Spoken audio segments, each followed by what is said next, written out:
नमस्कार, मी प्रभाकर लोंढे, खडतर प्रवास वर्तमानपत्राचा तथा खडतर प्रवास यूट्यूब चॅनलचा मुख्य संपादक। आज आपण धाराशिव शहरामध्ये जिल्हाधिकारी कार्यालयाच्या समोर आलेलो आहोत। यांनी जिल्हाधिकारी कार्यालयामध्ये एक पत्र दिलंय आणि त्या पत्र का दिलंय, कशासाठी दिलंय हे आपण त्यांना विचारणार आहेत। हे आहेत Republican party of India, TM Kamble, माजी आमदार होते ते आणि या संघटनेचे, या पक्षाचे संस्थापक अध्यक्ष होते। त्याच पक्षाचे धाराशिवचे जिल्हाध्यक्ष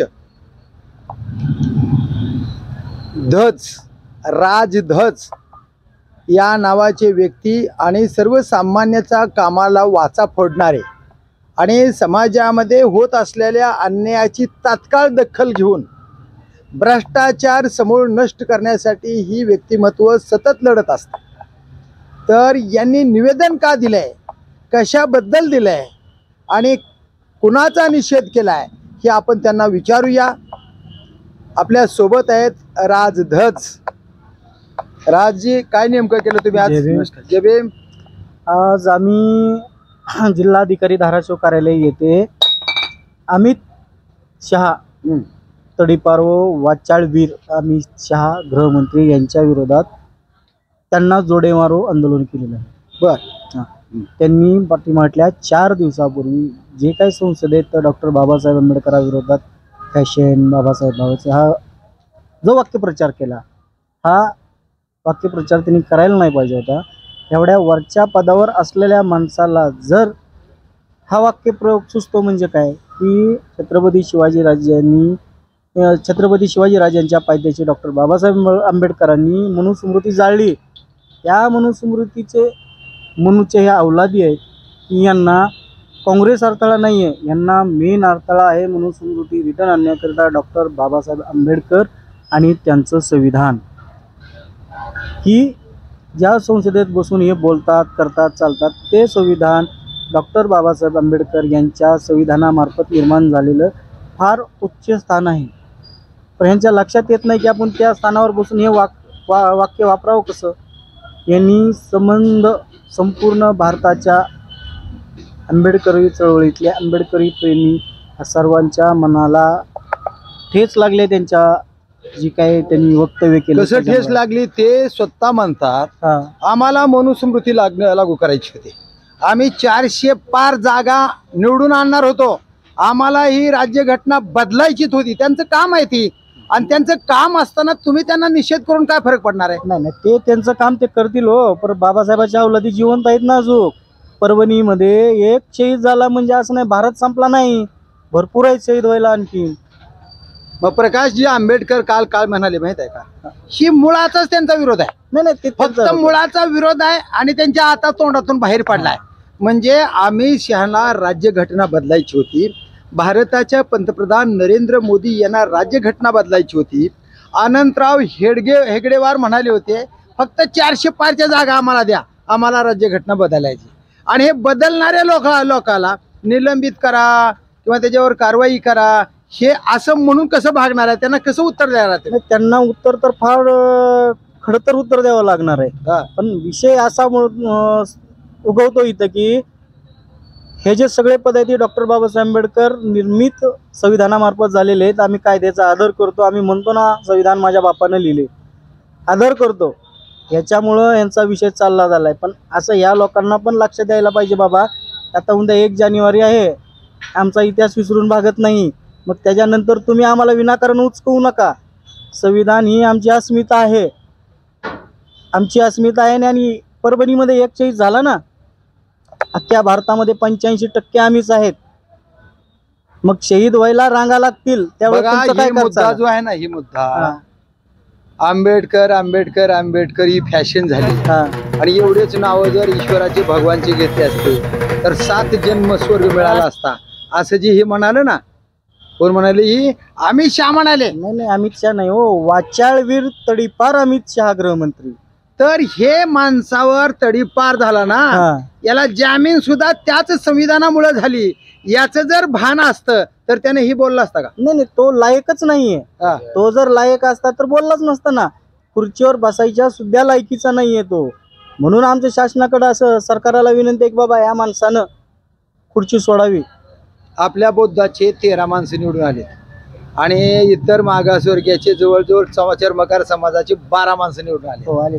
एवढे माणसं असताना ह्या मुद्द्याच्या विरोधामध्ये रस्त्यावर का उतरले काय कारण? नाही, आता त्या काळात तर मी नव्हतो बाबासाहेब हे आता- असताना. आता- ऐका ना, हा. बाबासाहेबाच्या काळात तर मी नव्हतो.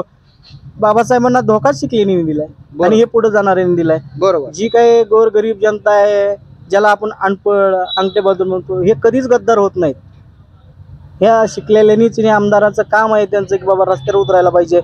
ज्याच्या संविधानामुळे तुम्हाला आरक्षण लागू झाले, तुम्ही SC कास्टमधून ST कास्टमधून OBC मधून निवडून जाता, जागा पडतात, हे कुणामुळे आहे? बरोबर. बाबासाहेबामुळे.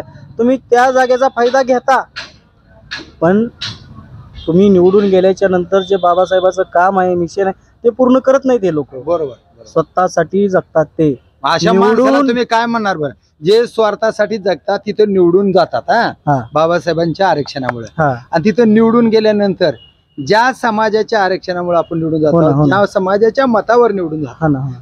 त्या समाजाला इसरून हा. ही पक्षाची बाजू मांडतात पण समाजाची बाजू मांडत नाहीत. म्हणून डॉक्टर बाबासाहेब आंबेडकर म्हणाले होते, मुझे मेरे पढ़े लिखे लोगों ने बहुत बड़ा धोखा दिया, इन लोगों ने मेरे स्वप्नों के ऊपर पाणी फेर दिया. नाही, नाही, अशा माणसांना तुम्ही काय सांगाल? निवडून गेलेल्या आपल्याच माणसाला.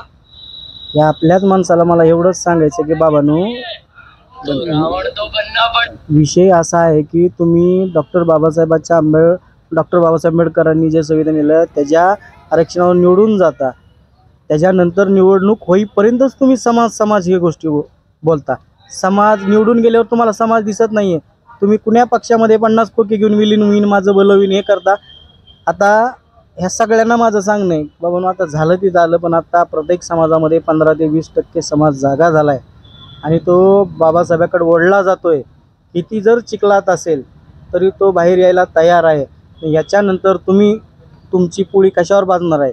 ह्याच्यामुळं मी सगळ्यांना मानाचा जयभीम करून सांगते, बाबांनो आता तरी तुम्ही सुधरा, आता तरी समाजाकडे लक्ष द्या.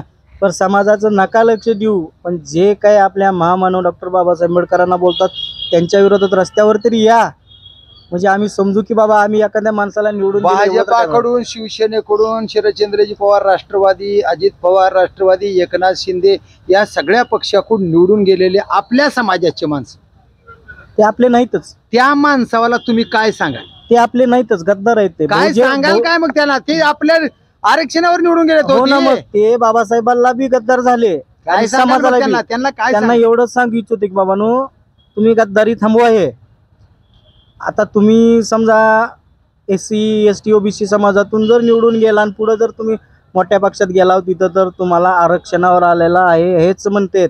त्याच्यामुळं तुम्ही आता तुमची जागा ओळखा.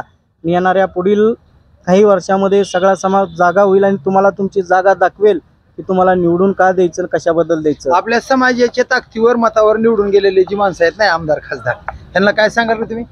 त्यांच्या आईचं बोक त्यांना हाणलं पाहिजे, बहिणीचं त्यांना. त्या गद्दार आहेत, आई घाली सगळे.